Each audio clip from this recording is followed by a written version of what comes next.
की तरफ से और नेताओं की तरफ से तो आते ही हैं कि साहब देखिए हिंदुओं की आबादी अब घट रही है, मुसलमानों की आबादी बढ़ रही है, ख़त्म हो जाएंगे ये लोग। बांग्लादेश में देखिए, बांग्लादेश में अब हिंदू खतरे में हैं।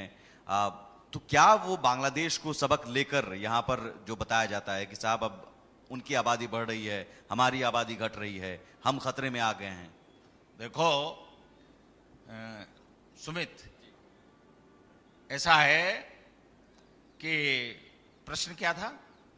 कई लोग कहते हैं कि हिंदू आबादी घट रही है, हाँ, आपने मुसलमान। कहा, आपने देखो आबादी घट रही है, ये चिंता का विषय है। परंतु आपने कहा कि कई नेताओं ने कहा है कि हिंदू खतरे में है, हिंदुत्व खतरे में है। तो मैं एक छोटा सा किस्सा सुनाता हूं।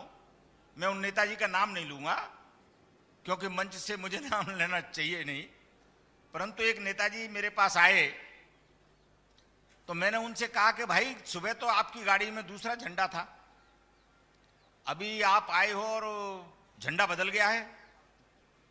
तो उनका जो ड्राइवर था, उनका जो गार्ड था, वो मेरा चेला था, उसने भी मुझसे मंत्र लिया हुआ था। तो जब नेताजी आगे चले गए तो वो मेरे पास आया, ने कहा महाराज जी वो पुराना झंडा जो उतर गया है ना, वो अभी भी गाड़ी में रखा हुआ है, मालूम नहीं है संजा को फिर चढ़ जाए। तो अगर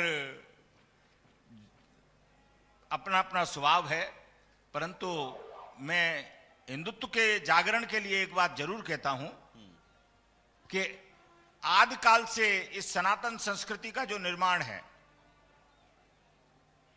वो हमारी आदि शक्ति के द्वारा इस ब्रह्मांड की उत्पत्ति हुई है। और जब जब किसी भी संस्कृति और संस्कार पर कमी आई है, कष्ट हुआ है, आक्रमण हुआ है, तो हमारी माताओं ने उसको बहुत चुनौतीपूर्ण स्वीकार किया है। इसलिए हमारे सनातन धर्म में देवी का स्थान सबसे ऊपर है। तो मैं अपनी माताओं को यह कहना चाहता हूं कि यह बात सत्य है कि आजादी के समय ये लोग 2 करोड़ थे, फिर 38 करोड़ हुए, 19 करोड़ हुए बीच में, और आज संख्या 38 करोड़ है। तो अगर हमको इस कुंभ को बचाना है और आगे 100 साल के बाद भी कुंभ लगे, अगर ये हमको ध्यान रखना है तो हमारी माताओं को कम से कम 4 बच्चे पैदा करने पड़ेंगे। आप कह रहे हैं 4 बच्चे पैदा करने के लिए? तो ये तो एक तरह से कई इससे पहले संतों ने, साधुओं ने कहा कि 2 बच्चे पैदा करो,